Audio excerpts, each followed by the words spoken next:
कभी वादी कश्मीर की तहरीर में सिर्फ खूबसूरती लिखी जाती थी। अब कई सालों बाद जब फिर से वहां जिंदगी मुस्कुराने लगी थी, रोजगार के रंग लौटने लगे थे, सैलानी झीलों में खुशियां तलाशने लगे थे, एक आतंकी हमला और हुआ। और वही सवाल कि आखिर क्यों? पहलगाम में हुआ आतंकी हमला केवल एक वारदात नहीं था, ये उस अमन पे हमला था जिसे कश्मीर ने वर्षों की कुर्बानी और उम्मीदों के बाद हासिल किया था। ये उन युवाओं पर था जो अब पत्थर नहीं, पराठे और पानी की बोतलें बेच रहे थे। ये हमला उस पर्यटन पे था जो घाटी में रोशनी बन के लौट रहा था। क्यों हुआ ये हमला?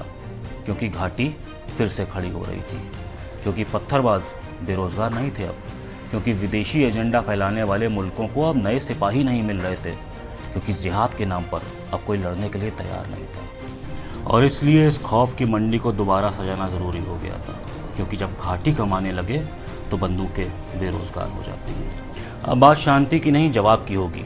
भारत एक बार फिर से दुखी है, लेकिन टूटेगा नहीं। ये आंसू किसी कायरता के नहीं है, ये चिंगारी है। देश देख रहा है जवानों का लहू, पर्यटकों की चीख और उन मासूमों का दर्द जो एक बार फिर डर के साए में जीने को मजबूर हुए। पहुंचा दो उन दरिंदों तक, हमें लड़ना आता है, मगर अब की बार मौन से नहीं, अब की बार हर चुप्पी में सैनिक की सांस होगी। तुमने हमला नहीं किया, तुमने हमारी आत्मा को ललकारा है, और अब जवाब सिर्फ शब्दों में नहीं, बमों की भाषा में होगा। यह हमला न सिर्फ कश्मीर पे था, बल्कि भारत के आत्मबल पे था।